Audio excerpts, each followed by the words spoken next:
Hello everyone, good evening. আমার আরও একটি নতুন মিনি ব্লগ সাথে নিয়ে তোমাদের সবাইকে জানাচ্ছি অনেক ওয়েলকাম, অনেক ভালোবাসা। আশা করছি তোমরা সবাই ভালো আছো, আমিও কিন্তু বেশ আছি। আজকের ভিডিওটা হলো 18 ডিসেম্বরের সন্ধ্যেবেলাকার ভিডিও। যাচ্ছিলাম হচ্ছে, দেখো এখন যে আমি আমার ছেলে আর বর মিলে বেরিয়ে পড়েছি। বাইরে অনেকটাই ঠান্ডা ছিল, তাই ছেলেকে আর কি সব রকম শীতের পোশাক পরিয়ে নিয়ে যাচ্ছি। তো চলো, অনেকটা লেট হয়ে গেছে জানো তো।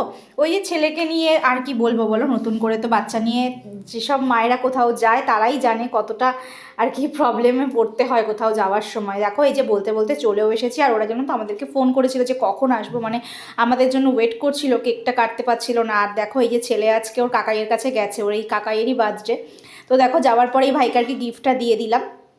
তো ওর জন্য নিয়েছিলাম একটা সোয়েটার। তো শীতের সময় মেনলি ছেলেদের না গিফট কিনতে আমি ভীষণ প্রবলেমে পড়ে যাই, তো বুঝে উঠতে পারি না কী নেবো। তো ভাবলাম চলো গেঞ্জি দিয়ে কী হবে, শীতের সময় একটা সোয়েটার নিয়ে নিই, তো পছন্দ হবে ওর আশা করি। তো হ্যাঁ, সত্যি গিফটটার খুব পছন্দ হয়েছে। এখন হয়তো অনেকেই বলবে যে বার্থডেতে কালো জিনিস দিতে নেই বা কালো পোশাক পরতে নেই, সেটা আমরা জানি, কিন্তু কি করবো বলো, ওর যে ফেভারিট কালার হচ্ছে কালো, তো তার জন্য আমরা অগত্যা ওকে কালো রঙেরই একটা সোয়েটার গিফট করেছিলাম, যার জন্যে ওর আর কি সোয়েটারটা এত পছন্দ হয়েছে। তো দেখো এখন এই যে সবাই মিলে, আরও আমার ননদের ছেলেমেয়েরা রয়েছে, আমার ছেলে রয়েছে, তো সবাই মিলে এখন আর কি কেক টেক কেটে নেওয়া হচ্ছে। আর এই যে কাকাই আমার ছেলেকে আবার কেকটা একটু খাইয়ে দিচ্ছে। কাকাই তো আজকে জাস্ট অবাক হয়ে গেছে, কেননা আমার ছেলে না কারোর কাছে যেতেই চায় না একদম। তো ও আজকে গেছে বলে আমার দেওর বলছে এটাই আমার সব থেকে বেস্ট গিফট বৌদিভাই। আর তারপরে দেখো আজকে রাতের ডিনারে ছিল হলো বিরিয়ানি, আর তার সাথে জয়নগরের মোয়া ছিল, নলেন গুড়ের রসগোল্লা ছিল, নলেন গুড়ের পায়েস ছিল, সেগুলো আর তোমাদের সাথে শেয়ার করিনি। আর এখানে দেখো এখন একসাথে বসে সবাই মিলে গল্প করছিলাম, খাওয়া দাওয়া করছিলাম।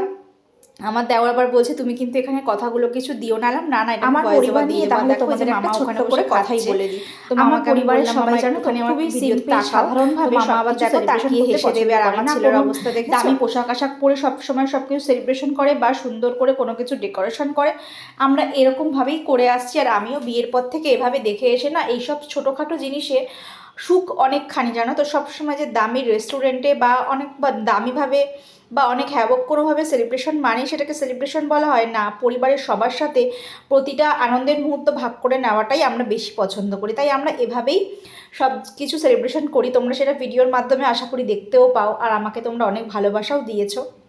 তো চলো এটাই বলে দিলাম। আর দেখো এখন অনেকটা রাত হয়ে গেছে, বাড়ি ফিরে চলে এসেছি। আর এখানে একটা ভিডিও